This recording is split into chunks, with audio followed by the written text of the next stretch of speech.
Most movie adaptations try to do one simple thing: capture what made the original media so special. They focus on the characters, the setting, the plot, the atmosphere. But with all that said, let me introduce you now to Silent Hill 2006.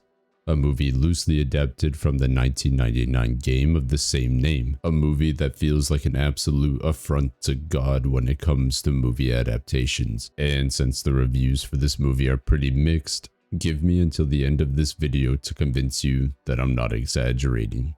To do that, let's start at the very beginning. The Silent Hill movie starts off with characters Rose and Christopher Da Silva trying to find their child. Their child has been sleepwalking and murmuring the words Silent Hill in her sleep.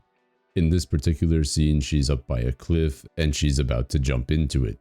Before this can happen though, Rose jumps on the little girl and saves her. The girl then starts yelling Silent Hill while struggling against her mother, and then her father shows up and they start talking about how she's saying it again, and then the scene ends. Flash forward a little bit, and the genius idea that Rose came up with is to borderline abduct her child and bring her to Silent Hill. Not only that, but she gets into a high-speed pursuit with a law enforcement officer, a character we'll come to know as Sybil, and ends up wrecking her car with her child inside, all because she wanted to abduct her child and take her to Silent Hill because she figured that exposure therapy would be the best way to fix her child.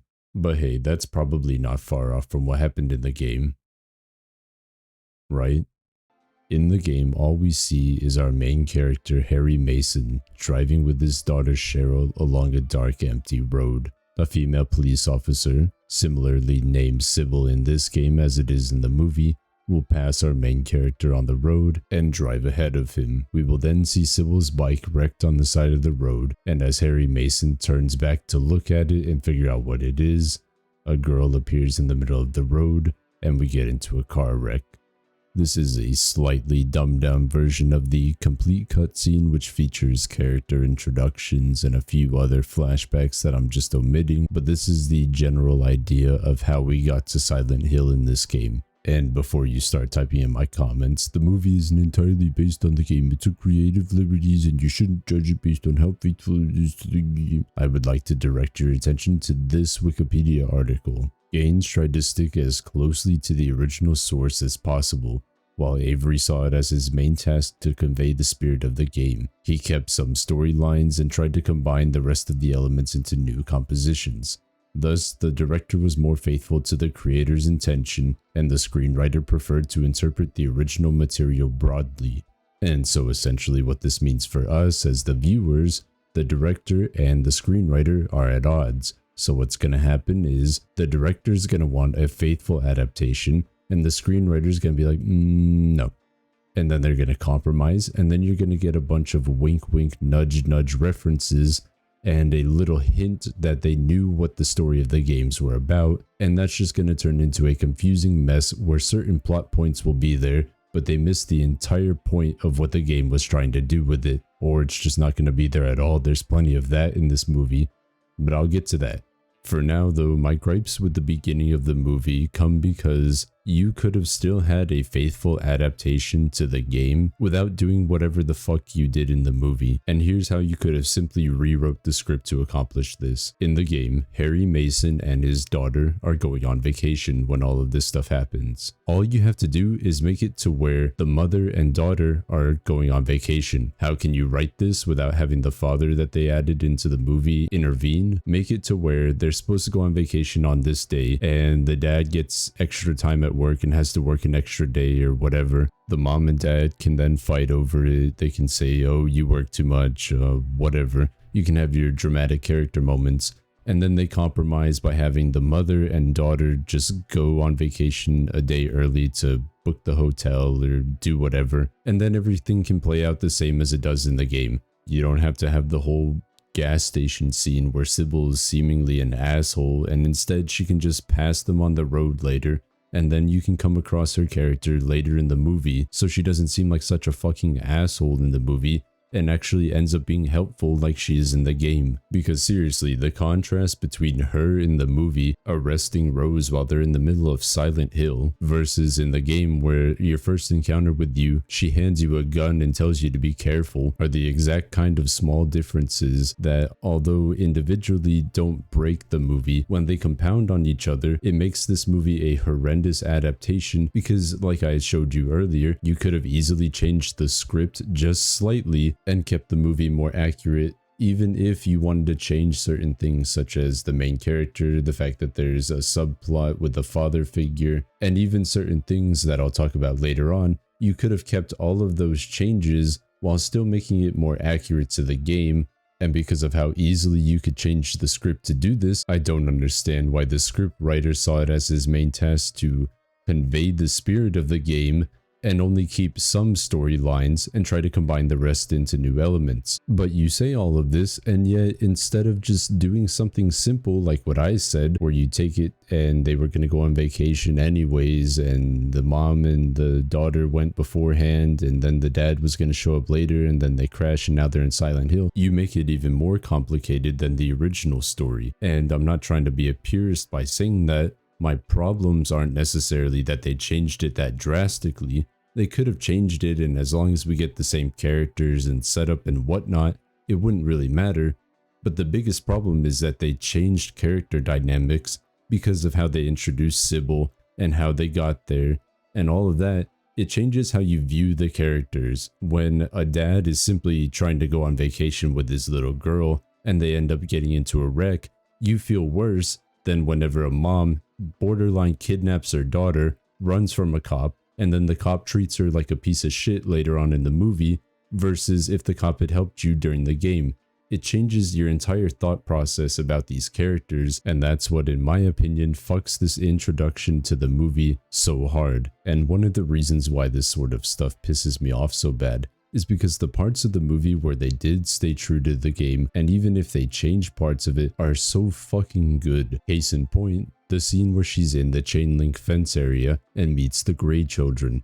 This scene, despite having its flaws because it's 2006 CGI, works perfectly, because if I were to remove any mention or knowledge that this is of Silent Hill, I would be able to tell you, after having played the game, that this is from Silent Hill 1 and it's the scene where you encounter the Grey Children. Versus if I were to remove any mention or knowledge of Silent Hill from the beginning part, I wouldn't be able to tell you shit. I wouldn't know that it was from Silent Hill or that it's adapting Silent Hill. And yet, despite the fact that this is a completely different gender of main character, and it's not perfectly like shot for shot, one-to-one recreation of what happens in the game, I could still be like, hey, that's from Silent Hill 1, right? But I couldn't get that from the intro, unless it says Silent Hill, like it does multiple times. And to stay on this positivity train for a second, one of the main things that the Silent Hill games do well is capture a sense of isolation and atmosphere through exploration. And this ended up being one of the few things that the movie does well. When Rose is isolated and gets to explore the sets that they made, the movie actually feels like a good movie. Until another character is introduced, because every single time that they introduce another character into this movie, it serves as a reminder to me that they have royally fucked up any sort of likability for any of these characters. And I'm not even talking about how the dialogue makes these characters unlikable. I think the dialogue in the movie is stupid, but in the same Wikipedia article that I've been referencing, it says that Roger Avery wrote the script word by word while playing the game, and it would be very, very disingenuous of me to say that he fucked up the game's dialogue when translating it to the movie. These will help you. Make haste to the hospital before it's too late. Wait, don't go yet. Yeah, that's not really his fault. But what is his fault is these stupid ass characters. Here in the game, when we meet Sybil, we talk back and forth, exchange names, why we're here, all of that. And whenever we insist on leaving because our daughter is out there, Sybil says that it's dangerous, and then we insist again that we should leave because if it's dangerous, we need to find our little girl. And after saying this, she gives us a gun. She gives us a gun to help us out, so we can stay safe and find our girl. You know what happens in the movie? I want you to put both hands on the wheel. Jesus, what are you doing? You're under arrest. And I'm not even trying to critique how Sybil's character acts. Sybil acts properly for the situation. Like, honestly, this is probably how I would act too. This mom would be arrested right now if I were in Sybil's shoes. The problem is that the character is so different that it's like, well, in the game, she was so helpful. She gives you a gun. And all of this because they set these characters up to be so shitty from the start of the movie. And yet somehow they aren't even the most changed characters. They're not even the characters that I have the most problems with.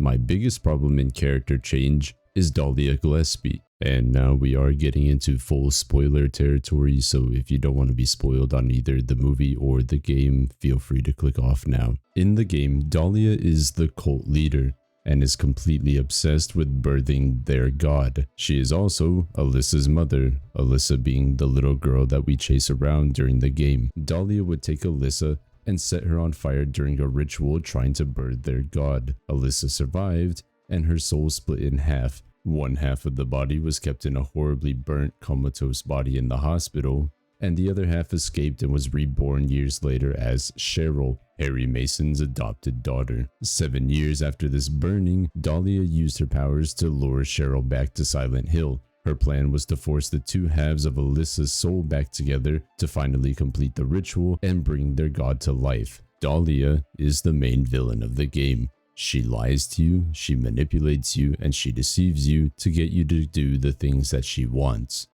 Now compare that to the movie. In the movie, Dahlia is still Alyssa's mother, but she's not a part of the cult. She's just a sad, broken, guilt-ridden woman who wanders the fog. Instead of Dahlia being the one who burns Alyssa during the ritual, it was Christabella and the rest of the cult. Christabella being a character that was never in the game but was added to this movie, instead of just having Dahlia be the cult leader. And it really doesn't make sense because in the movie, they changed the entire reason why the cult wanted to sacrifice the girl in the first place. In the movie, they said it was because the little girl was unclean, and after they burn her in the ritual, she ends up splitting in two like we saw in the game. So the one half is Rose's daughter and the other half is a burnt corpse still down in the basement of the hospital. And yes, obviously the movie, like I've said 100,000 times at this point, is trying to convey the game in a different way using different aspects, whatever. But again, as with the intro,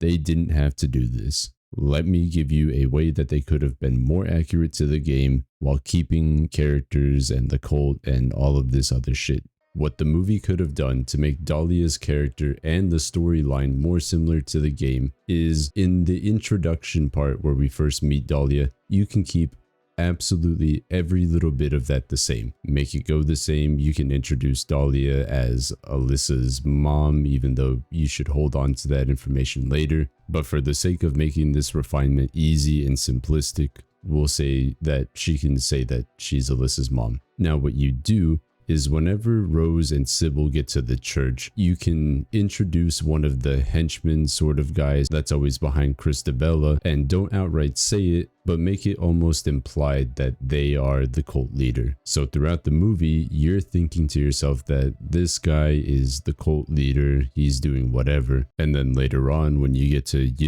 your fucking 5-minute exposition dump, 5 minutes of exposition basically for this movie to tell you what's going on in it. This shit is so fucking long and drawn out and stupid. I hate it. It is the most egregious part of this movie. Okay, second most egregious part of this movie. During that exposition dump, you could keep the entire storyline the same by having them exposit to you that it is actually Dahlia who is the leader of this cult, and whenever Rose takes on the burden of being evil to bring it back and destroy the cult, now Dahlia would be the one leading the cult in the ritual that they were performing at the end of the movie, the same way that Dahlia is the person who is performing the ritual at the end of the game. Then, Dahlia's storyline in the movie is way more paralleled to what it is in the game. You get her lying to you, she deceives you, she tries to help you out a little bit throughout it, and ultimately she ends up being the main antagonist. But in the movie, she's just fucking nobody. Her character is actually pointless in the movie. You could have got rid of her character entirely, and it wouldn't have changed a damn thing. And the problem is that I really like the movie's ending. I like the game's ending better, at least the good plus ending, the actual canonical one is what I'm referring to. I really like that ending more than the movie's ending, but only slightly. For the movie's sake, I actually like the sort of cathartic revenge story where nobody makes it out of here, not even our main characters. I just think it would have been so much better if Dahlia ended up being the main antagonist and she gets killed in a sort of revenge plot because she also dies to the very god that she tries to bring back in the game almost immediately before the boss fight. So I don't see a reason to not have her be the main antagonist and have her not be killed by the god that she tried to birth, but instead by the demon she tried to vanquish. And that's about it for my main gripes. One other thing that I don't like in the movie is just that the entire hospital scene, the whole portal down to where the demon lives, I think that entire segment's just kind of meh. I don't really like it. But my biggest problems were basically that the characters kind of get the short end of the stick on some things that could have easily been changed, and the movie could have been more accurate to the game. And if they did make the movie more accurate to the game, it would have fixed some of the problems that I have with the characters. So those two things compounded and kind of just made the movie not so enjoyable to me, because I like the characters in the game. I like how the whole game plays out, but then watching the movie, I just felt like they bastardized it. I don't think it would have been that hard to have fixed both of these problems at once by doing some of the things that I suggested throughout this video, but that's not the movie that we got. So for what it is, I will say that this movie is a 6.3 out of 10. I don't think it's bad, but I don't think it's necessarily good. There's glaring problems, but it's not totally devastating to the movie. And I didn't really say too much about it, but the thing that really does carry this movie are the effects. Not necessarily the CGI itself, but the design and the atmosphere that they achieve in the movie. Sick. The town, the janitor sequence, the entire scene with the nurses, the demon at the end of the movie, all of this stuff is fucking awesome. And it really goes a long way to carry this movie, where I get brought back in every time they do something really cool with their effects. And with all of that being said, I am out of things to talk about for this video. Drop a comment and let me know if you agree with me. Do you disagree with me? Did you like the movie? Did you not like the movie? Do you think that the changes that I proposed were good and might have made the movie better? I don't know. Just leave a comment. Whatever you feel like commenting. And if you liked the video, consider subscribing, dropping a like, all of that good stuff. I can't thank you all enough for the support you've been showing on the channel. It really means the world to me. And I hope you all have a nice night. And Pyramid Head wasn't in the game. He shouldn't be in this movie. If you disagree with me, you're wrong. Good night, sweet dreams.